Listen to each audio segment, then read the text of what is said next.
It's a What should I? fantastic hall. This is definitely the nicest place I've ever been invited to speak at. Are the doors locked? Because we're going to talk about data. So if you're in, you're locked in now. That was my best joke, and there was like virtually no left. I am so bad at jokes. My kids bought me a book for dad jokes for Father's Day. They still didn't laugh at them.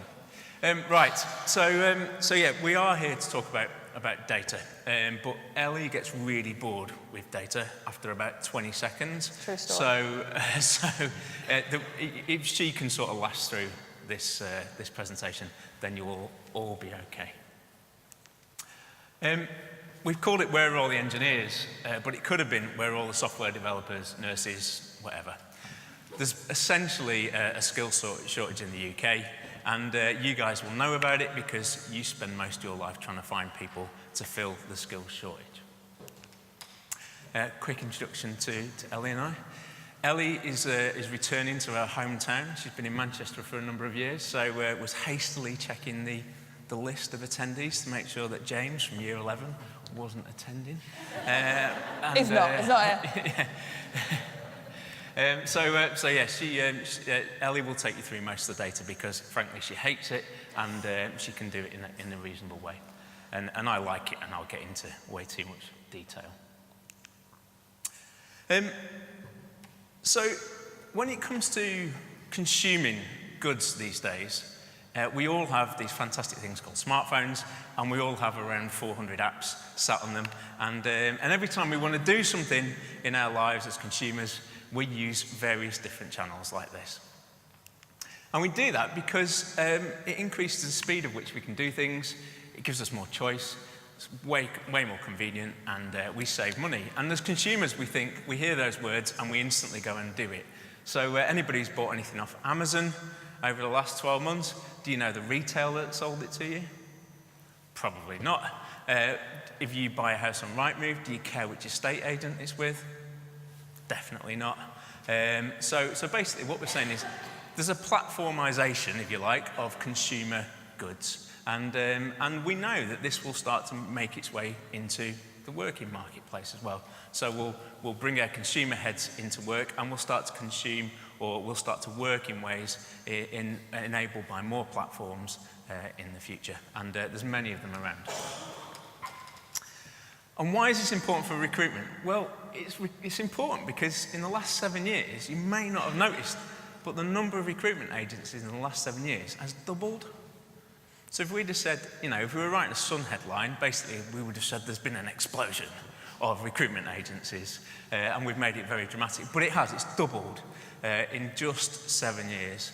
There are now there's now around 11 or 12,000 independent recruitment agencies that will call you up on a regular basis, I'm sure. You've all got stories of that. And you thought you were escaping them here today. I'm sure you've got your phones off, you're not at your desks, you're not batting away calls from recruitment agencies. And genuinely today, you're not in the office. So there you go. Normally, when people say, we're not in the office, it's because they hold the hand over the mouthpiece and go, are you in the office today? Who is it? It's a recruiter. No, tell them I'm not in the office. You don't have to do that today. You are genuinely not there. So there's been an explosion. And it makes it harder. It makes your job harder because you've got to find these recruitment agencies, and there's double the number of them. And you want to find the best ones to help you do the best searches. And currently, most of you will run that through a PSL, which have their pluses and negatives. The pluses being it's easy, you just go to your PSL. The negatives being, do you know that you're getting the best possible choice? And I think what was nice about that opening gambit was, talking about that relationship with hiring managers. One of the things they always want to know is, have I got the best candidate in the market? How do you know if you haven't searched far and wide? And most of these agencies that you're dealing with, they've doubled in number. We're not dealing with hundreds and hundreds of Michael Pages. We're dealing with one-man bands and two-man bands who often work in their own back garden, who provide really good recruitment services because they used to be a senior recruiter at, X agency in the UK. And what they've done is built up their experience over the years, and now they've got they can provide that to you. But you'll never find them. So they spend all their time on the phone trying to ring you, and you spend all your time at conferences trying to avoid them. And that's basically how the recruitment market is working at the moment. The other thing is that you guys have become less loyal. So there's more choice in the marketplace, there's way more recruiters out there, and therefore you become less loyal. So you used to be a bit more loyal, now you're less loyal, and that graph will only continue. So just in short then, in summary, recruitment marketplace has got a large addressable market, you've got a really fragmented supply chain, the buyers play the field, and there's a high frequency of transactions. So you can compare that to Just Eat, to Uber, Rated People, Purplebricks, Airbnb. All those models have been set up because the market conditions were the same as they are in recruitment these days. And that's where Hiring Hub fits in, that's what we're doing. And because of that, we've taken loads and loads of data from all the transactions that go across our marketplace. And we look at all the recruitment transactions that are made on our marketplace, and we work with partners at VacancySoft to look at transactional data that they can pick up from your websites, from career websites. And that's the data that we've got that we're going to present to you today. There's a bit about there, right? Look, we're not the only people who think this. Basically, platformization in the workplace is going to increase and increase. And we think that it'll work better and help you. It's a tool for you to work a bit easier with the agencies that are out there in the marketplace. Somebody nicked that slide from earlier. Shit, that'll have to come out. So yeah, essentially they've got a bit of a bad reputation at times, recruitment agencies. But we just think that in a TripAdvisor style way, if you start encouraging better interactions with recruitment agencies, if they know they're going to get reviews, you are generally going to get improved performance and improved behaviour in the sector. I'm handing over to you now, Ellie. Yeah, gets a clicker. There you go. All right then, so where are all the engineers? We're going to be talking about the skills shortages and the talent gaps and where they are, and in particular what it looks like for this region being Wales and the southwest in our data set. We'll have a look at salaries in a regional and national context as well, and things we can be doing to combat the issue. This is the very first time we've had a deep dive into this kind of data in terms of job advertising or listing, I suppose, on company websites. So we are going to be refining our approach somewhat over the next 12 months. However, we do have some very interesting insights to share with you. We also have a number of questions that have arisen from this that as yet we do not claim to fully understand because they're trends that we've just uncovered. So, we're in the shit a little bit, let's be honest. Brexit will impact freedom of movement, which could push companies into more aggressive recruitment practices and put pressure on salaries, as I'm sure you guys are all well aware. Once we leave the EU, the British companies are no longer guaranteed access to the European talent pool, and the data is telling us that we already are seeing an impact from this in agriculture, tech, engineering, and healthcare. So we wanted to understand what's happening in the UK labour market today, share those insights with you and suggest how companies might address the issues they face now and in the future. We should point out that at this point we are not expert in-house recruiters, as many of you guys are in here today. You will hear from experts on the likes of employer branding and candidate attraction. We are here today to present the data and provide stories based on our experience with clients using Hiring Hub. Clients that range from huge companies like SSE in Scotland to smaller companies in the digital space like Space 48 in Warrington. So how do we get this data?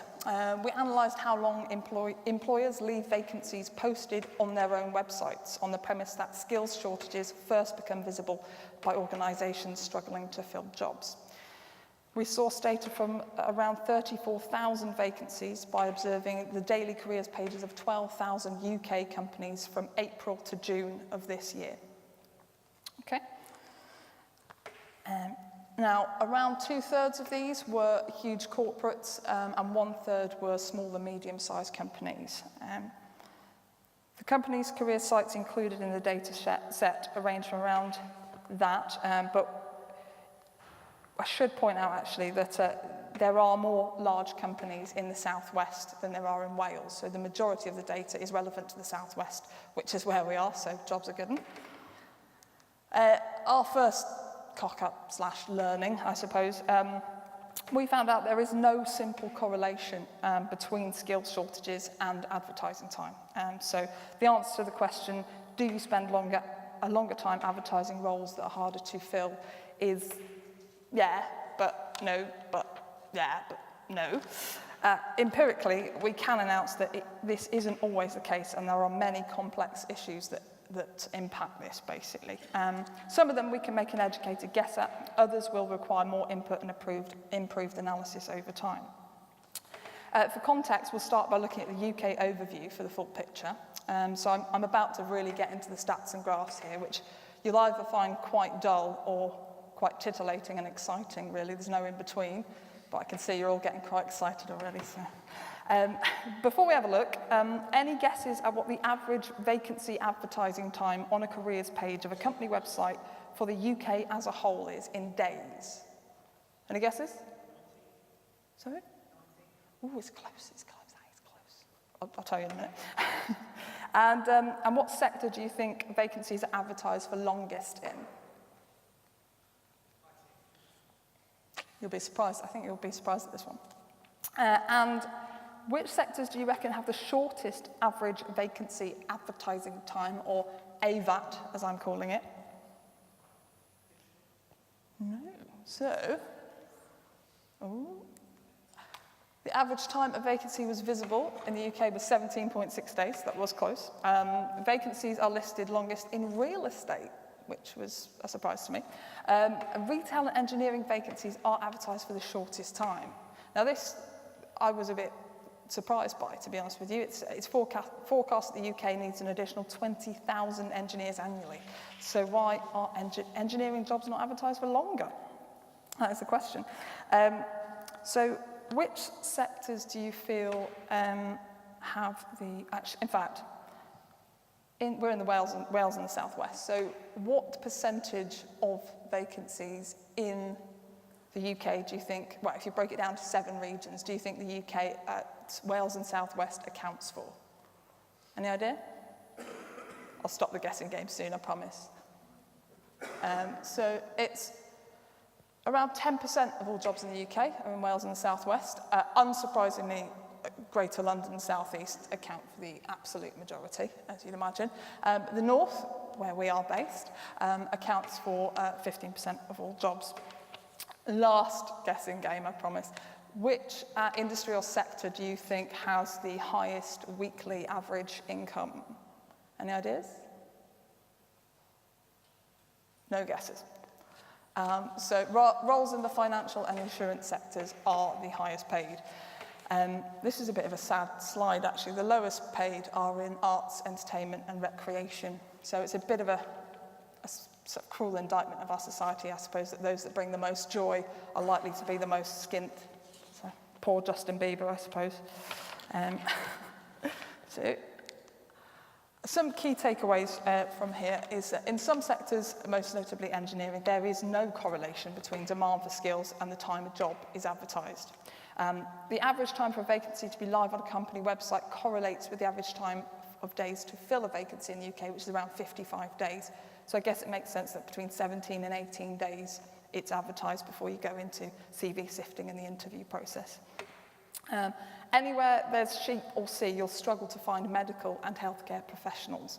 And during our research, it was reported, in fact, that in Scotland, the British Army Medical Unit were drafted in to help the emergency services because the skills shortage is such up there.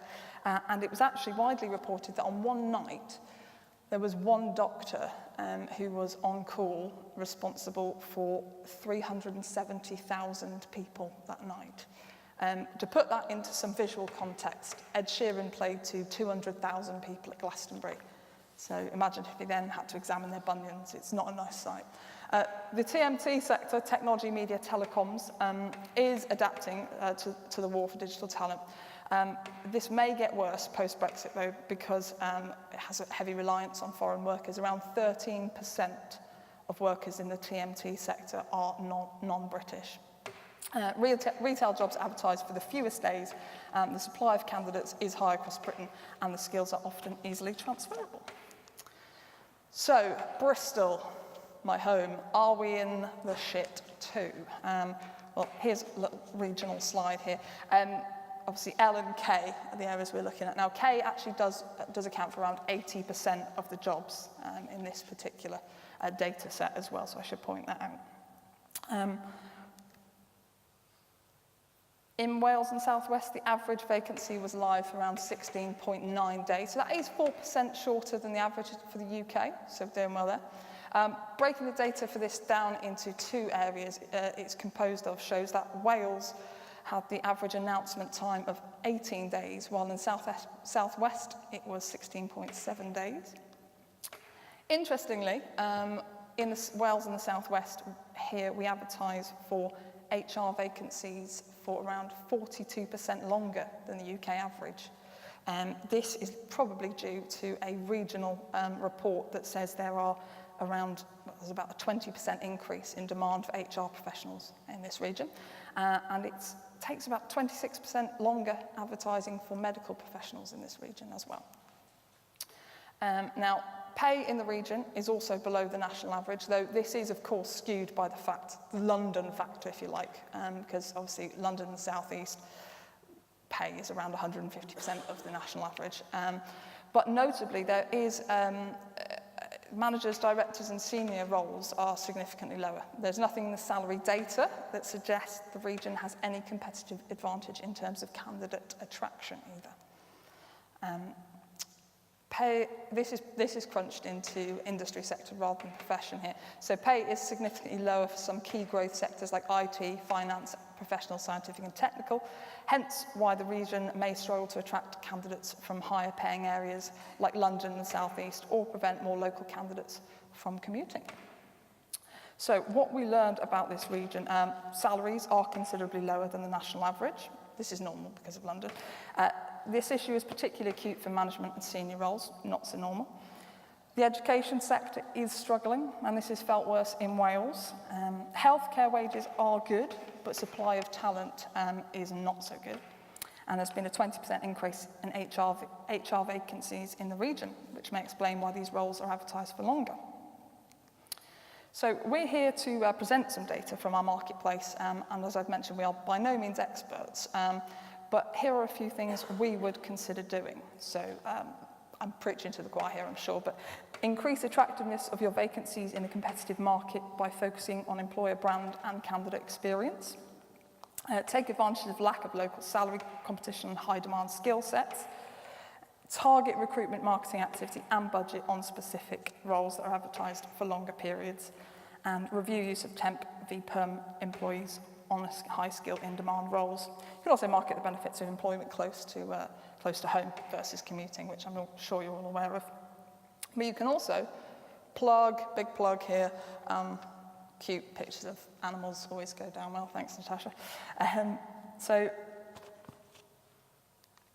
what we're seeing at employers we do work with, so relocating your HQs or departments to locations where skills are in greater supply. So companies such as On the Beach and UK Fast have set up their own schools in Manchester to try and attract and develop developers and digital talent, basically. And some of our clients like Money Supermarket have moved their development team from Chester to Manchester, so a more densely populated area to attract more talent, basically. We've also spoken to clients in the engineering sector who tell us that often they're dealing with a task-based economy for engineering products and therefore benefit from a highly flexible, highly skilled workforce.